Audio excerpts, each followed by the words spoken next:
Hi, ഇതൊരു കുട്ടി get ready with me ആണ് കേട്ടോ. ഇത് നമ്മൾ ഷൂട്ടിന് വേണ്ടി റെഡി ആയിട്ട് നിൽക്കുന്നതാണ്. ഒരു ബ്ലാക്ക് കരയുള്ള സെറ്റ് മുണ്ടുമാണ് നമ്മളെല്ലാവരും ഇട്ടിരിക്കുന്ന കോസ്റ്റ്യൂം. അപ്പം ഓൾറെഡി ഞാൻ ഡ്രസ്സിങ് ചെയ്തു. ഹെയർ സ്റ്റൈൽ നമ്മൾ ചെയ്തിരിക്കുന്ന ഫ്രണ്ട് പോർഷൻ സെൻറ്റർ പാർട്ടീഷൻ എടുത്തിട്ട് കുറച്ച് ബ്രെയ്ഡ് ചെയ്തിരിക്കുന്നതാണ്. ഇതൊരു ട്രഡീഷണൽ ലുക്കിന് സ്യൂട്ടാവുന്ന തോന്നിയതുകൊണ്ടാണ് നമ്മൾ ഈ ഒരു ഹെയർ സ്റ്റൈൽ തന്നെ മെയിൻറ്റെയിൻ ചെയ്യാമെന്ന് വെച്ചത്. ആൻഡ് അതിനുശേഷം നമ്മൾ ജ്വല്ലറി ഏതിടണം ചൂസ് ചെയ്യണം എന്നുള്ളൊരു ഭയങ്കര കൺഫ്യൂഷനിലായിരുന്നു. ഇതൊരു ടെറാക്കോട്ട വിത്ത് ഒരു ബ്ലാക്ക് ബീഡ്സ് വരുന്ന രീതിയിലുള്ള ഒരു ചോക്കർ ടൈപ്പ് മാലയാണ് കേട്ടോ.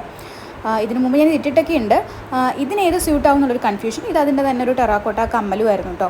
അതിൻ്റെ കൂടെ തന്നെ വേറൊരു മാലയും സെറ്റ് നമ്മളുണ്ടായിരുന്നു. ഒരു സിൽവർ കളർ കൃഷ്ണനും രാധയും വരുന്ന രീതിയിലുള്ളൊരു ബ്ലാക്ക് ത്രെഡിലുള്ളത്.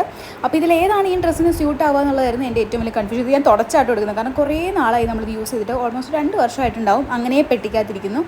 അപ്പോൾ അത് രണ്ടും ഞാൻ ട്രൈ ചെയ്ത് നോക്കാമെന്ന് വിചാരിച്ചു. അപ്പോൾ ഇതിലേതാണ് നല്ലതെന്ന് നമുക്ക് ഫുൾ റെഡി ആയിട്ടല്ലേ അറിയാൻ പറ്റുള്ളൂ. ഇതാണ് അതിന് ചൂസ് ചെയ്തൊരു ജുംക്ക, സിൽവർ കളറിലുള്ളൊരു ഹെവി ആയിട്ടുള്ളൊരു ജുംക്ക. എങ്കിൽ പിന്നെ ഫുൾ റെഡി ആയിട്ട് അതിടാമെന്ന് വിചാരിച്ച് നമ്മൾ കുപ്പിവെള്ളം ഇടാൻ പോവുകയാണ്. അപ്പോൾ ഒരു ക്രീം തേച്ചിട്ടാണോ ഞാൻ എപ്പോഴും ഇടുക, കാരണം കുപ്പിവെള്ളം എൻ്റെ ഒരു ഇടൽ വെച്ചിട്ട് അത് പെട്ടെന്ന് പൊട്ടിപ്പോകാൻ ചാൻസ് ഉണ്ട്. അപ്പോൾ ഞാൻ ചെറുതായിട്ടൊന്ന് ക്രീം അപ്ലൈ ചെയ്തിട്ട് 2 കയ്യിലും കുപ്പിവെള്ളം ഇട്ടു. എന്നെപ്പോലെ ഇങ്ങനെ പ്രോബ്ലം കുപ്പിവെള്ളമൊക്കെ ഇടുമ്പോൾ ഉള്ളവരുണ്ടെന്നുണ്ടെങ്കിൽ ഇങ്ങനെ എന്തെങ്കിലും ക്രീമോ, ചിലരിങ്ങനെ കവറൊക്കെ ഇട്ടിട്ടിടുന്നത് എനിക്കറിയാം. അപ്പോൾ അങ്ങനെ എന്തെങ്കിലും ക്രീം അപ്ലൈ ചെയ്തിട്ട് ഇട്ടാൽ മതി. അതിനുശേഷം ഒരു ബ്ലാക്ക് ബിന്ദി തപ്പലായിരുന്നു എൻ്റെ ഏറ്റവും വലിയ ടാസ്ക്. കാരണം ഇതിനകത്ത് ഞാൻ എല്ലാ പൊട്ടും കൂടെ ഒരുമിച്ചിട്ടേക്കുന്നതുകൊണ്ട് തപ്പിപ്പെറുക്കി എടുക്കുന്ന ഒരു കൺഫ്യൂഷനാണ്. അത് പറഞ്ഞിട്ട് ലൈറ്റിന് ഓപ്പോസിറ്റ് ഇരിക്കുന്നതുകൊണ്ട് കറുപ്പാണോ നേവി ബ്ലൂ ആണോ ബ്രൗൺ ആണോ എന്ന് കണ്ടുപിടിക്കാൻ ഭയങ്കര പാടാണ്. അങ്ങനെ അത് കണ്ടുപിടിച്ചിട്ട് ലാസ്റ്റ് എൻ്റെ ഒരു ബ്രൗൺ ബിന്ദി ബ്ലാക്ക് ബിന്ദിയും കൂടെ വെച്ചു. കുറച്ച് മീഡിയം വലുപ്പത്തിലുള്ളതാണ് കേട്ടോ വെച്ചത്, കാരണം ട്രഡീഷണൽ ലുക്കിന് ചെറുതിനേക്കാളും കുറച്ച് വലുപ്പമുള്ളത് നല്ലതായിരിക്കുമല്ലോ.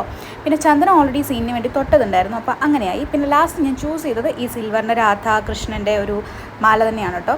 അങ്ങനെ കുറേ പേരുടെ സജഷൻസും ഒക്കെ കേട്ട് ഫുൾ റെഡി ആയിട്ടിട്ട് നോക്കുമ്പോഴായിരിക്കുമല്ലോ ചിലപ്പോൾ നമുക്ക് ജ്വല്ലറി ഏതാ സെറ്റ് ആവുകയെന്നറിയാം. അങ്ങനെ ലാസ്റ്റ് ഇത് തന്നെ ചൂസ് ചെയ്തു. ഇതാണ് ഇട്ടിരിക്കുന്ന മാല. അതിൻ്റെ കൂടെ തന്നെ നമ്മൾ മറ്റേ നേരത്തെ ചൂസ് ചെയ്ത് വെച്ചാൽ സിൽവറിൻ്റെ ഒരു വലിയ ജുംക്ക ഉണ്ടല്ലോ, അതും ഇടാമെന്ന് വെച്ചു. അപ്പോൾ ഇത് രണ്ടും കൂടെ നല്ല സ്യൂട്ട് ആവുന്നുണ്ടെന്നാണ് കേട്ടോ ഇവിടെ എല്ലാവരും പറഞ്ഞത്. അതായത് കോസ്റ്റ്യൂമിന് ആപ്റ്റായിട്ടുണ്ട്, ഒരു ട്രഡീഷണൽ ലുക്കും ഉണ്ട് എന്നൊക്കെ. അപ്പോൾ ഇതായിരുന്നു എൻ്റെ ഫൈനൽ ലുക്ക്. നമ്മളൊരു സീന് വേണ്ടിയിട്ടായിരുന്നു, ഒരു ഡാൻസിൻ്റെ സീനായിരുന്നു കേട്ടോ. അപ്പോൾ അതിന് വേണ്ടിയിട്ട് റെഡി ആയതാണ്. പിന്നെ നമ്മൾ മേക്കപ്പ് ടച്ച് ചെയ്തു കേട്ടോ. ഞാൻ ജസ്റ്റ് കോമ്പാക്ട് പൗഡർ മാത്രം ഒന്ന് ഇട്ട് വിടുന്നതേ ഉള്ളൂ, കാരണം എനിക്കങ്ങനെ സ്വെറ്റ് ആവാത്തതുകൊണ്ട് മേക്കപ്പ് അധികം പോകാറില്ല. അപ്പോൾ അതുകൊണ്ട് ജസ്റ്റ് ഒന്ന് കോമ്പാക്ട് പൗഡർ ഇട്ട് ടച്ച് ചെയ്ത് വിട്ടു. ജസ്റ്റ് ഓയിലി ആയിട്ട് നിന്നെന്തെങ്കിലും അല്ലെങ്കിൽ പാച്ചസ് എന്തെങ്കിലും ഉണ്ടെങ്കിൽ പോകാൻ വേണ്ടിയിട്ട്.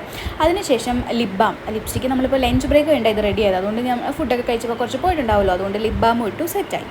ഇത് അതിൻ്റെ ജസ്റ്റ് ഒരു എൻ്റെ പിങ്ക് ഷെയ്ഡ് തന്നെ ലിപ്സ്റ്റിക്കും ചെറുതായിട്ട് മേളിൽ കൂടി ഇട്ട് കൊടുത്തു. അപ്പോൾ ഇതാണ് എൻ്റെ ഫൈനൽ ലുക്ക്. അതിനുശേഷം നമ്മൾ ഫ്രണ്ടിൽ ഒരു ചെറിയ മുടി ഇട്ടിട്ടുണ്ടായിരുന്നല്ലോ, അതിനൊന്ന് കേൾ ചെയ്യാമെന്ന് ലിജി ചേച്ചി പറഞ്ഞോണ്ട് നമ്മളൊന്ന് ജസ്റ്റ് കേൾ ചെയ്യാമെന്ന് വിചാരിച്ചു. കാരണം ഞാൻ എല്ലാത്തിനും ഫ്രണ്ടിൽ അങ്ങനെ എന്തെങ്കിലും മുടി ഇടും കേട്ടോ. ജസ്റ്റ് എന്നിട്ട് ഒരു കോൺഫിഡൻസ് എന്ന് പറയാം.